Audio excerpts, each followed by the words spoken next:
वो सोचता है कि वो वहाँ से लौटते वक्त इन्हें खरीदेगा क्योंकि उसका काम ज्यादा जरूरी है। वो उस जगह पर पहुँचता है। हम देखते हैं कि असल में ये एक क्लिनिक थी जो कि और कोई नहीं बल्कि ओर्गा और उसकी सिस्टर चलाती हैं। ओर्गा की सिस्टर का नाम वैसे यूरुरु है। यहाँ पर उसातो को देखती ही तो उसकी यूनिफॉर्म देखकर समझ जाती है कि उसातो असल में रेस्क्यू स्क्वाड का मेंबर है। अब उसातो और वो दोनों ही वहाँ क्लिनिक की तरफ आते हैं जहाँ ओर्गा अभी एक बच्चे को हील कर रहा था। उसकी थोड़ी तबीयत खराब थी। वो बहुत ही अच्छे से उसे हील करता है। ओसातो यहाँ पर नोटिस करता है कि ओर्गा बहुत ही ज्यादा शांत तरीके से हीलिंग मैजिक का यूज कर पाता है। ओसातो समझ गया था कि ओर्गा को बहुत ज्यादा लंबे टाइम से इस चीज की प्रैक्टिस है। अभी वो हील कर रहा था, इस वजह से ओसातो उससे बात नहीं कर सकता। पर अब जब जैसे ही वो उस बच्चे को हील करता है तो ओसातो और यूरुरु वहाँ अंदर आते हैं और ओसातो उसे वो लेटर देता है। वो कहता है कि ये लेटर रोज की तरफ से है। अब जब और उसे पढ़ रहा था तो ओसातो यहाँ पर यूरुरु से पूछता है कि आखिर उसने ट्रेनिंग करना क्यों छोड़ दिया, जिस पर यूरुरु बताती है कि वो अपने भाई की तरह एक अलग टाइप की हीलिंग मैजिशियन है। मतलब कि वो खुद को उतने अच्छे से हील नहीं कर पाती जितना वो दूसरों को हील करती है। और उस असली कारण तो ये है कि उसे रोज की ट्रेनिंग बिल्कुल पसंद नहीं थी। उसे रोज बहुत ही डरावनी लगती है। वैसे इस तरफ हम देखते हैं कि ओर्गा जब उस लेटर को पढ़ रहा था तो उसके इंस्पिरेशन से लग रहा था कि शायद इस लेटर में कुछ खतरनाक बात लिखी हुई है, पर वो ऐसा दिखाता है जैसे कि लेटर में बिल्कुल नॉर्मल। अब जब यहाँ ओसातो और यूरुरु जब बात कर रहे थे इतने में ही एक आदमी वहाँ आता है और वो ओर्गा को बताता है कि मार्केट के अंदर एक आदमी गलती से छत के ऊपर से गिर गया और प्रॉब्लम की बात ये है कि वो किसी दो लोगों के ऊपर गिरा है जिस वजह से उन तीनों को ही चोट लगी है। तो अब ओर्गा तुरंत ही वहाँ जाने लगा था। वो ओसातो को साथ चलने को कहता है कि उसे नहीं पता कि सिचुएशन कितनी बिगड़ सकती है और साथ ही इस चीज में ओसातो भी अपनी हीलिंग पावर का यूज दूसरे पर करना सीख जाएगा। वहाँ पहुँचने के बाद वो देखते हैं कि उसमें से एक को कुछ ज्यादा ही सीरियस चोट लगी थी अपने पैर पर। वो लोग उसे हील कर रहे थे। यहाँ ओसातो जिस आदमी को हील कर रहा था उसके पैर में इतनी ज्यादा चोट लगी थी कि ओसातो भी शॉक था कि क्या वो इसे हील कर पाएगा, क्योंकि ओसातो ने आज से पहले इतनी खतरनाक चोट को हील नहीं किया है। तभी ओर्गा उससे कहता है कि उसे घबराने की जरूरत नहीं है। हीलिंग पावर जब तक अच्छे से काम करती है जब व्यक्ति को खुद पर ज्यादा भरोसा हो। जब ओर्गा ये बात सुनकर ओसातो को काजुको की याद आती है, क्योंकि काजुकी ने उससे कहा था कि रोज खुद से भी ज्यादा ओसातो पर भरोसा कर रही है। इस वजह से ओसातो को भी खुद के ऊपर भरोसा करना चाहिए। अब यही सोच के साथ वो पूरे बिलीव से उस आदमी को हील करता है और फाइनली उसका पैर ठीक हो जाता है। इसने सक्सेसफुली उन तीनों लोगों को हील कर दिया था। अब इसके बाद वो फिर से क्लिनिक लौटते हैं जहाँ ओर्गा और यूरुरु ओसातो से कह रहे थे कि वो फिर से कभी ऐसा सिचुएशन में पड़े तो ओसातो उनकी मदद कर सकता है। ओसातो भी इस पर हाँ करता है और वहाँ से चला जाता है। ओसातो के वहाँ जाते ही सिचुएशन थोड़ी सी सीरियस हो जाती है, क्योंकि ओर्गा यहाँ अपनी बहन को बताता है कि उस लेटर में वॉर के बारे में लिखा था। वॉर जल्दी होने वाली है और उन्हें उसके लिए बुलाया है, फ्रंट लाइन के लिए। ये सुनकर यूरुरु हैरान थी, पर ओर्गा कहता है कि चिंता की कोई बात नहीं है, जो होगा अच्छा ही होगा। इसके बाद सीन चेंज होता है। हम ओसातो को देखते हैं जो कि उस लेडी के पास से कुछ फ्रूट्स लेकर वापस अपने घर की तरफ लौट रहा था। रास्ते में एक बच्ची उसके पास आती है और ओसातो और उसका हाथ पकड़ते हुए कहती है कि सिर्फ ओसातो ही वो पर्सन है जो उसके फ्यूचर को ठीक कर सकता है। इसके बाद वो वहाँ से भाग गई थी। लेकिन हम ओसातो को देखते हैं जो कि अभी बहुत ज्यादा हैरान था। इस बच्चे की जितनी भी अभी तक बुरी मेमोरीज थी वो ओसातो के पास आ चुकी थी। अब ओसातो को कुछ समझ में नहीं आया था। इस वजह से पहले वो उस छोटी बच्ची का पीछा करता है, पर फिर भी उसे कुछ नहीं पता चलता क्योंकि वो छोटी बच्ची पहले ही वहाँ से कहीं भाग चुकी थी। वैसे हम देखते हैं कि जब ओसातो उसे ढूंढ रहा था तब वो छोटी बच्ची जिस घर में रहती है वहाँ ऊपर खिड़की से अभी ओसातो को ही देख रही थी और मन में सोच रही थी कि काश ओसातो सक्सेसफुल हो जाए। अभी नहीं पता कि वो किस चीज के बारे में बात कर रही थी। इसके बाद अब हम ओसातो को देखते हैं। यहाँ पर ओसातो अभी एक सोल्जर्स के पास आया हुआ था और उसे बात कर रहा था कि क्या उसने किंगडम में किसी गर्ल को देखा है जिसके सर पर कान थे। सिंपल वो यहाँ पर कह रहा था कि क्या उसने किसी फॉक्स गर्ल को देखा है। इस पर गार्ड कहता है कि नहीं, वो बहुत टाइम से यहाँ सिटी में आसपास घूम रहे हैं लेकिन उन्होंने अभी तक ऐसी किसी गर्ल को नहीं देखा। अब तभी वहाँ पर रोज आ जाती है। वो पूछते है कि आखिर तुम लोग किस बारे में बात कर रहे हो। वो गार्ड तो यहाँ पर रोज को देखकर डर गया था, इस वजह से वो तुरंत ही वहाँ से भाग जाता है। ओसातो कहता है कि तुम कहाँ भाग रहे हो, लेकिन फिर वो ये भी कहने लगता है कि हाँ मैं जानता हूँ कि तुम रोज को देखकर डर गए, वो सच में डरावनी है। पर ये बात रोज ने सुन ली थी। वो तुरंत ही उसका मुंह पकड़ते हुए उसे हवा में उठा लेती है। ओसातो उससे माफी मांगता है, लेकिन जब रोज उसे नहीं छोड़ रही थी तो वो बात बदलते हुए पूछता है कि इतने टाइम से आखिर वो कहाँ पर गई थी। तो इस पर रोज पूरी डिटेल में बताती है कि किंग की तरफ से उसे एक मिशन मिला था, जिस मिशन के दौरान उसे डीमंस को देखकर आना था कि वो अभी तक कहाँ पहुँचे। अब ओसातो भी इस बारे में थोड़ी डिटेल मांगता है तो रोज बताती है कि वो लोग एक वैली पार करने के लिए यहाँ जंगल की तरफ एंटर करने वाले हैं, लेकिन रोज ने वहाँ ब्रिज डिस्ट्रॉय कर दिया जिस वजह से उन्हें अब बहुत टाइम लगने वाला है। ओसातो इस पर खुश था। अब वो दोनों ही वापस घर की तरफ लौटने लगते हैं, जहाँ ओसातो अब रोज को वो फॉक्स गर्ल की बात बताता है। अब लकीली यहाँ रोज उसके बारे में जानती थी। वो कहती है कि हाँ मुझे पता है, वो 2 साल पहले इस किंगडम में आई थी, वो यहाँ कहीं नहीं है, और जब वो यहाँ पर आई थी तब वो 12 साल की थी। उसका सफर बहुत मुश्किल भरा रहा, क्योंकि रास्ते में वेस्टलैंड के दौरान उसके ऊपर कई सारे लुटेरों ने और कुछ किडनैप करने वाले लोगों ने हमला किया था, लेकिन वो उन सभी से बची और उसने यहाँ तक का रास्ता तय किया। अब ओसातो ये तो समझ गया था रास्ते में लुटेरे मिल सकते हैं जो कि सामान लूटते हैं, लेकिन कोई किडनैपर उसे किडनैप क्यों करना पड़े चाहेगा। रोज कहती है तो तुम इस वर्ल्ड से नहीं हो, इस वजह से तुम नहीं जानते। वो यहाँ ओसातो को बताती है जो डेमी ह्यूमंस होते हैं उनके पास एक स्पेशल एबिलिटी होती है, अभी फिक्स नहीं है उनके पास कौन सी पावर्स है, सबके पास अलग अलग तरह की पावर्स होती है। इस वजह से कुछ लोग उन्हें किडनैप करना पसंद करते हैं, जिससे कि वो उनकी पावर को कैप्चर कर सकें या फिर उन्हें महंगे दामों पर सेल कर सकें। ओसातो सारी बात समझ गया था। वैसे ओसातो पूछता है कि क्या किसी डेमी ह्यूमन के पास ऐसी पावर भी हो सकती है जिससे वो सामने वाले को अपनी कोई मेमोरीज या फिर कोई डरावनी इमेजेस दिखा सके। रोज पहले तो थोड़ा सोचती है और फिर कहती है कि हाँ एक ऐसी एबिलिटी है जिसमें कोई पुरानी यादें तो नहीं बल्कि फ्यूचर में जो होने वाला है वो दिखा सकता है और साथ ही दूसरे को दिखा सकता है, पर ऐसी एबिलिटी बहुत ही रेयर होती है। रोज अभी तक किसी भी ऐसे डेमी ह्यूमन से नहीं मिली। वैसे तो ओसातो से ये भी पूछते हैं कि आखिर तुम अचानक से इस बारे में क्यों बात कर रहे हो, तो उस पर ओसातो कहता है कि कुछ नहीं, बस उसने ये सब बातें किसी बुक में पढ़ी थी तो सोचा कि वो पूछ ले। रोज को यहाँ पर कुछ शक तो होता है, लेकिन वो फिर ओसातो से कुछ नहीं कहती। रोज कहती है कि तुम घर जाओ, मुझे अभी कैसल में भी जाना है क्योंकि मुझे किंग को रिपोर्ट देनी है अपने इस मिशन के बारे में।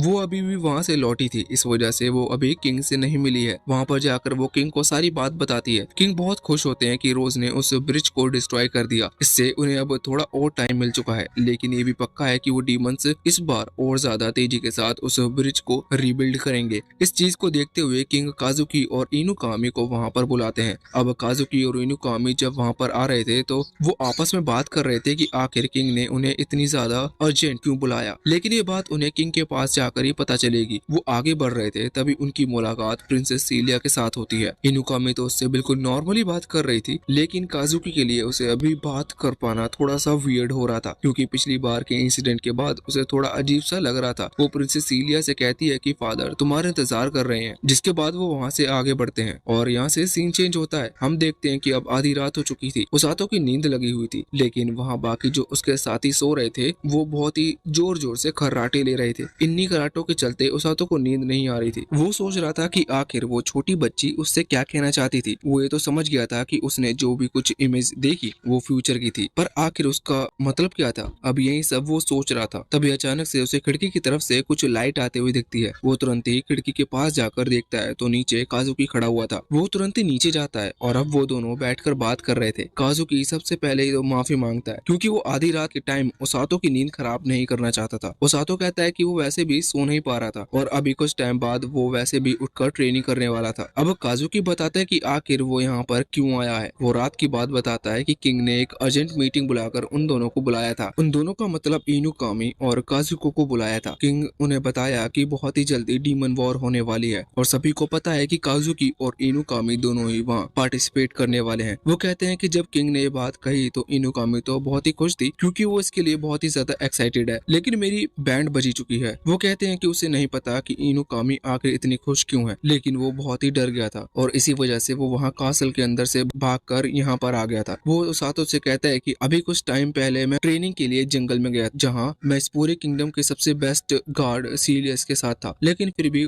जब हमारे सामने मॉन्स्टर आए और जब उनसे मुझे लड़ना था तो मेरे पैर कांप रहे थे। जब मैंने पहले मॉन्स्टर को मारा तो मैं ये चीज समझ चुका था कि ये किसी गेम की तरह नहीं है, ये सब कुछ सीरियस होने वाला है और साथ ही साथ इस बार तो हमारी लड़ाई उन डीमंस के साथ है। वो तो हर कोशिश करेंगे जिससे कि वो हमें खत्म कर सके। वो कहते हैं कि मुझे समझ में नहीं आ रहा कि मैं क्या करूं। यहाँ पर साथ उसकी बात बड़ी ध्यान से सुन रहा था और उसके चेहरे पर एक स्माइल थी। वो कहता है कि बिल्कुल सेम तरीके से मैं सोचता था जब मैं रियल वर्ल्ड में था। मुझे लगता था कि तुम क्लास के सबसे हैंडसम और सबसे समझदार लड़के हो, इसका मतलब हर चीज का आंसर तुम्हारे पास होगा, लेकिन मैं शौक हूँ कि तुम्हें सच में कुछ चीजें नहीं पता और तुम वो मुझसे पूछने के लिए आए हो। मैं तुम्हें बता दूं कि मैं बहुत ही ज्यादा डरा हुआ था जब मुझे पता चला कि मुझे इस वॉर में फ्रंट लाइन में रहना है, लेकिन अब मैं उतना ज्यादा एक्साइटेड हूँ। ऐसा नहीं है कि मैं अभी डर नहीं रहा, लेकिन मैं जानता हूँ कि अगर मैं वहाँ पर नहीं गया तो कई लोग की जान चली जाएगी। मेरे वहाँ होने से ये पक्का नहीं है कि लोग की जान बचने वाली है, लेकिन मैं जितनी कोशिश कर सकता हूँ उतनी कोशिश करूंगा कि मैं जितना ज्यादा हो सके उतने लोगों को बचाऊं। साथ ही उसातो यहाँ पर ये भी कहता है कि मैं जानता हूँ तुम डर गए हो, लेकिन अगर तुम वहाँ पर नहीं जा रहे, मतलब तुम वॉर में पार्टिसिपेट नहीं कर रहे हो, तो तुम चिंता मत करो, हम हमेशा दोस्त रहेंगे। अब उसकी ये सारी बातें सुनकर काजुकी सच में बहुत ही ज्यादा मोटिवेट हो चुका था। वो समझ गया था कि अगर उसने हाँ करी तो उसकी जान भी जा सकती है वॉर के दौरान, लेकिन अब उसे इस चीज का डर नहीं था। वो तुरंत ही कहता है कि मैं भी तुम्हारी तरह अब वहां जाने के लिए एक्साइटेड हूँ। वो दोनों आपस में प्रॉमिस करते हैं कि वो इस किंगडम को बचा कर रहेंगे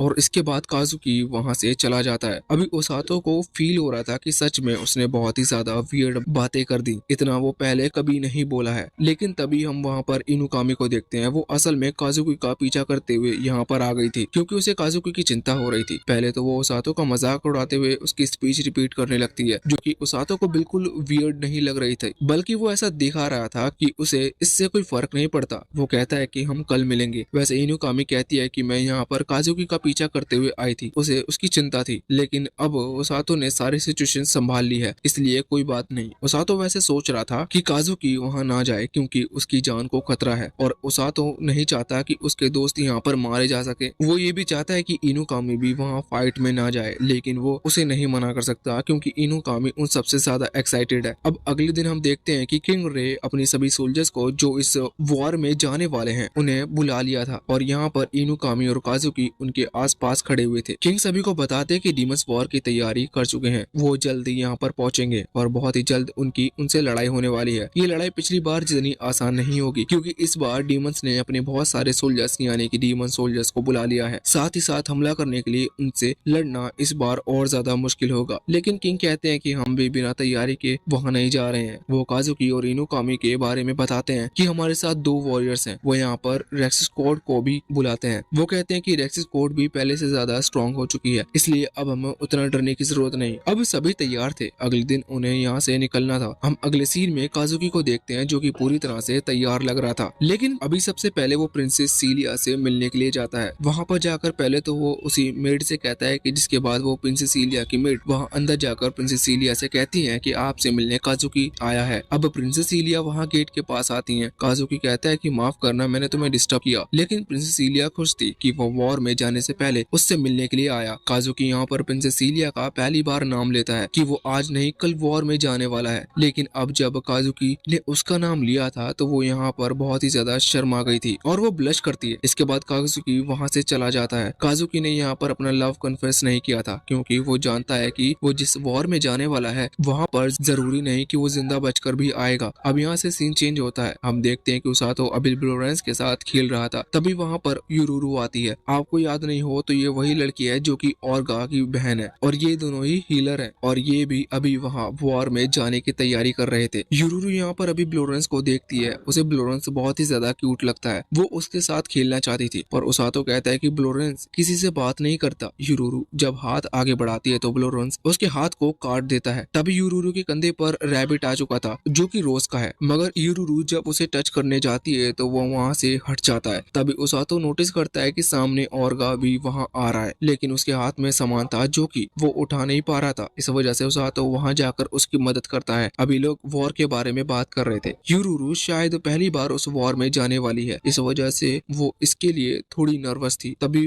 वहाँ पर वो गैंगस्टर लुक वाला आदमी आता है, मतलब उसातो का साथी, और वो कहता है कि रोज उसातो को उसके कमरे में बुला रही है क्योंकि वॉर में जाने से पहले वो उससे कुछ जरूरी बात करना चाहती है। उसातो वहाँ पर जाता है। वैसे पहले कभी वो रोज के कमरे में नहीं गया, इस वजह से वो थोड़ा शॉक था। अब वहाँ पर जाने के बाद रोज उसे एक बॉक्स देती है जिसमें उसके लिए एक नई यूनिफॉर्म थी। वो उसातो पर अच्छी लग रही थी। रोज यहाँ पर बताती है कि वो शुरुआत में फ्रंट लाइन पर नहीं रहेगा। उसातो पूछता है कि आखिर क्यों, तो इस पर रोज कहती है कि शुरुआत में वहाँ होने का कोई मतलब नहीं, क्योंकि वहाँ पर तब फाइट होगी और हमें शुरुआत में कोई इंसर्ट नहीं मिलेगा जिसे हम हील कर सकते हैं। हम धीरे धीरे फ्रंट लाइन की तरफ जाएंगे और रास्ते में तुम्हें जितना इंजर्ड लोग मिले तुम्हें उन्हें हील करना है, लेकिन ऐसा नहीं है कि तुम्हें इंजर्ड लोग को ही ढूंढते रहना है, बल्कि तुम्हें जो मिल रहे हैं पहले तुम उन्हें हील करोगे। साथ ही साथ में अगर तुम चाहो तो तुम अगर डीमंस को भी रोक सकते हो। वैसे यहाँ पर वो उसातो को एक बात क्लियर कर देती है कि वो कुछ भी हो जाए उसातो को वहाँ पर अपनी जान नहीं गंवानी है। उसातो कहता है कि मैं ऐसा कुछ भी नहीं करने वाला। तो इस पर रोज कहती है कि वो ऐसा कई सारे लोगों को जानती है जिन्होंने उसे सेम बात कही थी, लेकिन बाद में उन्होंने खुद को सेक्रीफाइस कर दिया। वो ये भी कहती है कि अगर तुमने सेक्रीफाइस करने का ख्याल अपने मन में लाया तो वो डीमंस तुम्हें मारे इसके पहले मैं तुम्हें मार दूंगी। ओसातो कहता है कि वो चिंता नहीं करे, ओसातो ऐसा कुछ नहीं करने वाला, वो दूसरों को भी बचाएगा और खुद भी वहाँ से जिंदा बचकर लौट के आएगा। इसके बाद ओसातो वहाँ बाहर आ गया था। वो खुद से कह रहा था कि उसकी मेन प्रायोरिटी रहेगी कि वो काजुकी और इनुकामी को कुछ ना होने दे। और इसी के साथ ये पार्ट यहीं पर एंड होता है।